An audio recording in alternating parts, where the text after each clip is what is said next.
politics, commentary, entertainment, sports, news, and opinion now.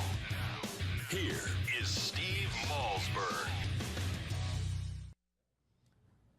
All right, folks, welcome back. Money. We're going to talk money, and we're going to talk how the states vary in policy and how it affects everything. And we're going to do that with Travis H. Brown, CEO and co-founder of Pelopidas, LLC, financial expert and author of An Inquiry into the Nature and Causes of the Wealth of States.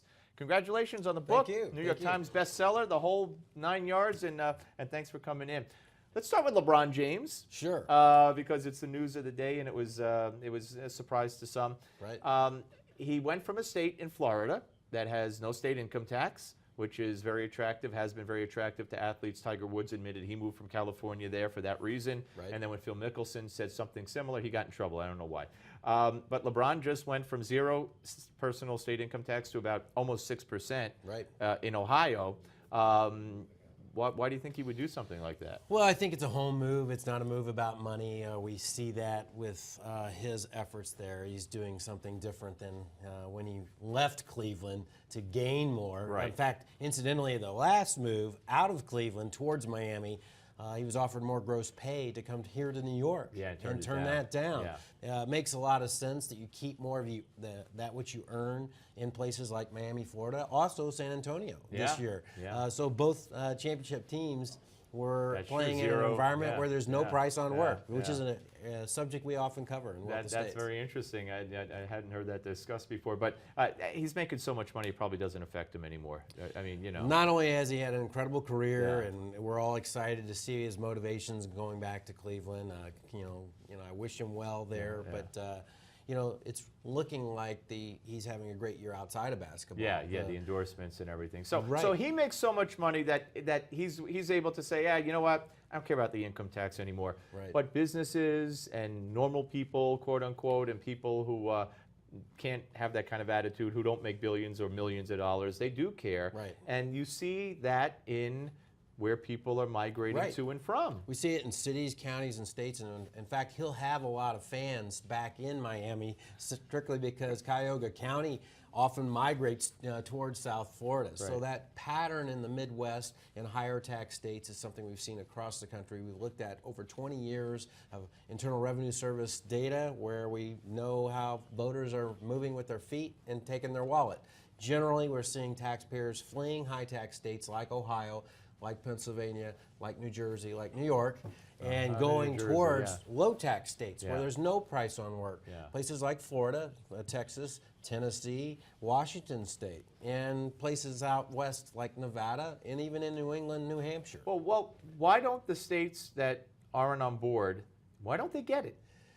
Well, our founding fathers wanted to see interstate competition, and that's what we provide with the evidence in Wealth of States. We really look at the past 50 years. In fact, there were 11 states, like New Jersey and Connecticut, that once put no price on work, that now imposed it. And in 11 of 11 cases, their state share of the national economy declined. We have never seen a state tax its way into prosperity.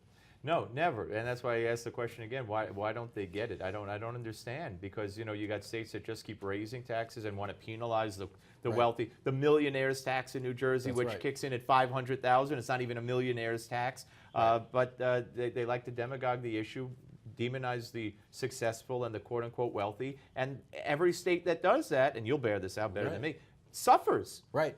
The knowledge economy, especially today, shows that we do have a lot of mobility, and people go where the jobs and income are. In fact, if you look back since 1976, there's a record number of people who are employed in America that reside in a no personal income tax state. 1 in 5 today of people who have work are choosing to reside in a state like Texas or Florida. So the evidence is there. What we do with Wealth of States is really provide that evidence a number of ways. What's interesting about that as well is that the services we get from those state governments are often better in the high growth states. It's shocking to learn. We have a whole chapter on Texas versus California. We know it's a big migration, $6 billion out of California into Texas. When you look at this, from a different perspective, even on education. There are more educators in the classroom in Texas than California. It just flies in the face of every liberal mantra you hear repeated over and over and over again. Even this situation on the border. What's the solution? We need almost $4 billion to fix it. That's It's always the money. And states like Texas and Florida are showing us that you can perform, you can provide more in every paycheck, and the state can do well. Florida this year has just eclipsed New York as the second most populated state. Wow. 100 million tourists expected this year in the Sunshine State. That is amazing. All right, let me ask you this. The types of jobs, we had Larry Kudlow earlier, and he talked about the fact that the jobs that are out there, they're in the latest report showed that a lot of them are part-time, the jobs are created, or lesser paying. So even though the numbers are up for job creation, the types of jobs, the income from those jobs are down.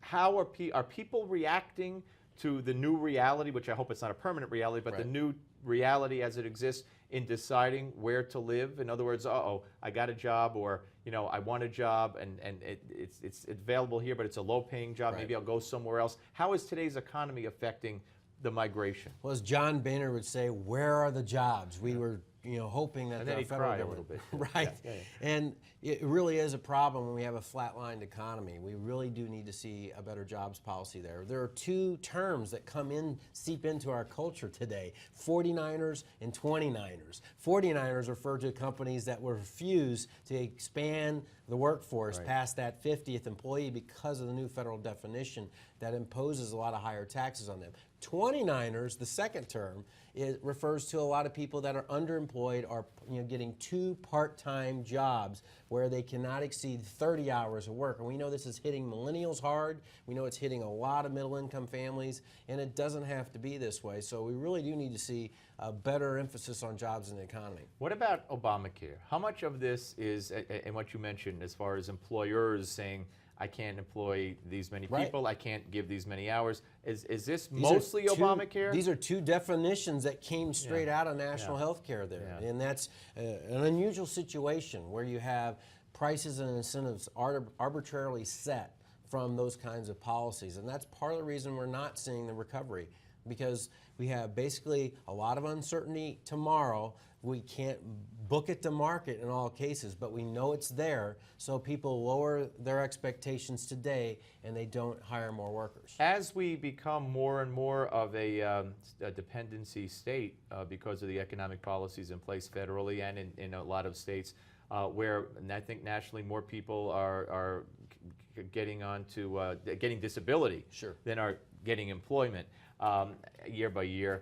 And the workforce dwindling, and more, the health will pay your subsidies for Obamacare, et cetera. How is that? How long do we have? How long can we keep that up? Because I haven't heard this expression in a long time. We're turning into Greece. That's like, it seems like ancient history. But is that still the fact? It's particularly troubling when we see no GDP growth in America. We are accustomed to boom and bust periods and recession periods. Normally we surge out of that with 2, 3, sometimes 4% growth. We're flatline dead right now. So it's really troubling that there's not more attention given to that. In terms of dependency, we really have to look at how do we manage spending, because there's that revenue and those benefits have to come from someone. We know that essentially government spending, no matter what it's for, is taxation. They're spending your money. And so this issue of whether we can afford to spend more in times where we're not seeing a recovery is a very serious matter. And from what I understand, it was just recently I heard a story that the Treasury took in a record amount of money. So, for those who keep saying we need to raise taxes, the money's coming in. It's just that we're spending too much. Well, when you look at all these programs and policies where there's not the revenue to pay for them, and there's a lot of great intentions, but just not something that we can experience, and it's not returning the return on an investment from jobs. That's part of the problem. If the president called you today, that would mean taking time out from God knows what, the pool, the drinking, the beer, the basketball, whatever, or the selfies, and said to you, one thing I could do, but with my pen and my phone, as he likes to say, tomorrow, that would get us on a different track or the better track, what would you tell him to do? Well, take the tax hikes off the table.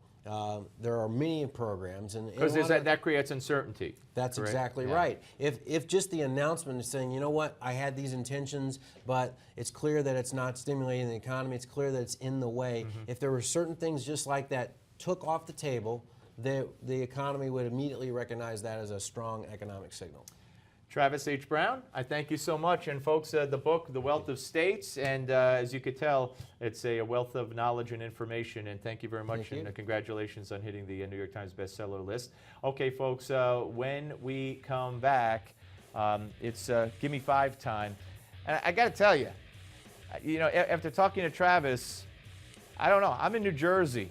My governor is Governor Chris Christie. On the road to the White House, we're going to discuss what a Christie presidential run might look like and how feasible it is. I got a lot of questions for the experts who are going to be joining us in the next hour on that, an hour from now. So stick around for that too. But Give Me Five is next on the Steve Malzberg Show.